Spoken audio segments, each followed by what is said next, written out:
एक बूढ़ी माँ की दर्द भरी कहानी। ये कहानी एक दुखियारी माँ की है कि कैसे उसका बेटा धोखे से घर और सारी जमीनें बेच देता है। अपनी 3 साल हो चुके थे बेटे को अपना घर छोड़कर विदेश में बसे हुए। इन 3 सालों में बूढ़ी माँ और ज्यादा बूढ़ी हो गई थी। 75 वर्ष की उम्र में सुलोचना देवी की याददाश्त काफी कमजोर होती जा रही थी। उन्हें रोजमर्रा की चीजें याद न रहती, लेकिन जो उन्हें हमेशा याद रहता वह था उनका बेटा। दिन हो या रात एक पल भी ऐसा ना होता जब उन्हें अपने बेटे की याद न आती। दूसरी तरफ बेटा था जो साल भर में एक आध बार अपने माँ को फोन कर लिया करता और 1-2 मिनट से ज्यादा बातें भी ना किया करता। फिर भी यह बूढ़ी माँ टकटकी लगाए अपने बेटे का इंतजार करती रहती। एक दिन बेटे का विदेश से फोन आया। हेलो हेलो, सुन रही हो ना माँ? अनिल बोल रहा हूँ, तुम्हारा बेटा। कैसी हो माँ? मैं ठीक हूँ बेटा, तुम बहू और मेरा पोता कैसा है? माँ ने पूछा। सब अच्छे हैं माँ, मैं अगले हफ्ते गांव आ रहा हूँ माँ तुम्हें लेने। अब हम सब साथ में ही लंदन में रहेंगे माँ। तुम्हारी बहू कह रही थी माँ को यहाँ पर लेकर आओ, बेचारी अकेली वहाँ परेशान होती होगी। बेटे ने कहा। माँ की बूढ़ी सूखी आंखें आंसुओं से भीग गई। उसके कमजोर शरीर के नस नस में खुशी की लहर दौड़ गई। बेटे और बहू का अपने प्रति प्रेम देखकर माँ का मन खुशी से भर आया। बेटे ने आगे कहा, माँ तैयार रहना माँ, मुझे ज्यादा दिन छुट्टियाँ नहीं है। जिस से जितने पैसे लेने हैं लेकर रखना, तब तक मैं प्रॉपर्टी डीलर से बात कर लेता हूँ। घर के लिए माँ ने पूछा। हाँ माँ, गांव का घर हमें बेच देना पड़ेगा। अब हम साथ में ही रहने वाले हैं तो वहाँ पर घर रखने का कोई मतलब नहीं है माँ, बेटे ने कहा। बुढ़ापे की वजह से ठीक से चलने में असक्षम माँ ने पूरे मोहल्ले में घूम घूम कर अपनी इस खुशखबरी को सबको सुनाया। सभी को खुशी हुई। सबको लगा माँ जी के आखिरी दिन अपने परिवार के साथ खुशी से बीत जाएंगे।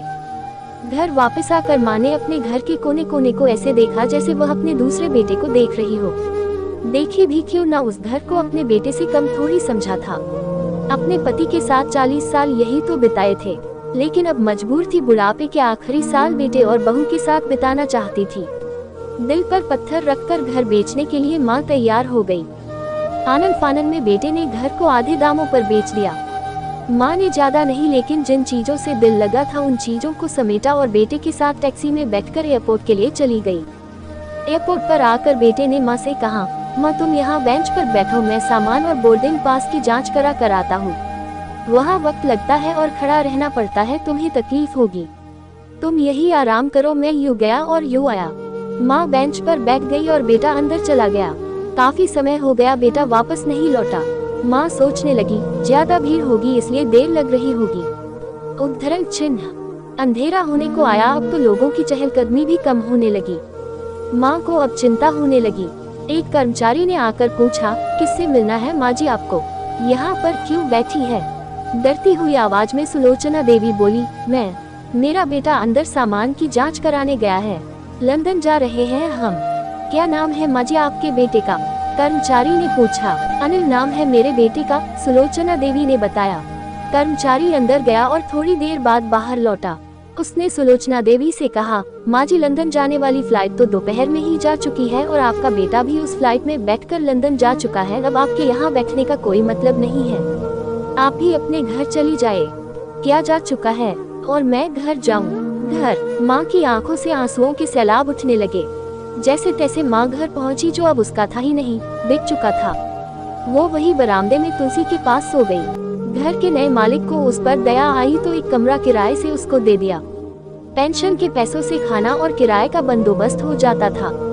दिन बीतने लगे। कुछ दिनों बाद घर के नए मालिक ने सुलोचना देवी से कहा, माँ जी आप अपने रिश्तेदारों के यहाँ पर जाकर क्यों नहीं रहती है? इस उम्र में आपके लिए वही अच्छा होगा। अच्छा तो होगा, लेकिन अगर मेरा बेटा वापस आया तो उसका ख्याल कौन रखेगा? मेरा बेटा बहुत भोला है, उसे अपना ख्याल रखना बिल्कुल नहीं आता। मैं कहीं नहीं जाऊंगी, क्या पता कब उसे मेरी जरूरत पड़ जाए। माँ ने कहा। दोस्तों, सच बता रहा हूँ, माँ की ऐसी बातें सुनकर मेरी आंखों में आंसू आ गए।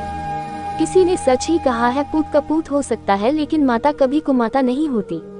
दोस्तों, आप सभी से हाथ जोड़कर विनती करता हूँ, अपने माता पिता की जितनी हो सके सेवा करना। उनके साथ कभी बुरा बर्ताव मत करना।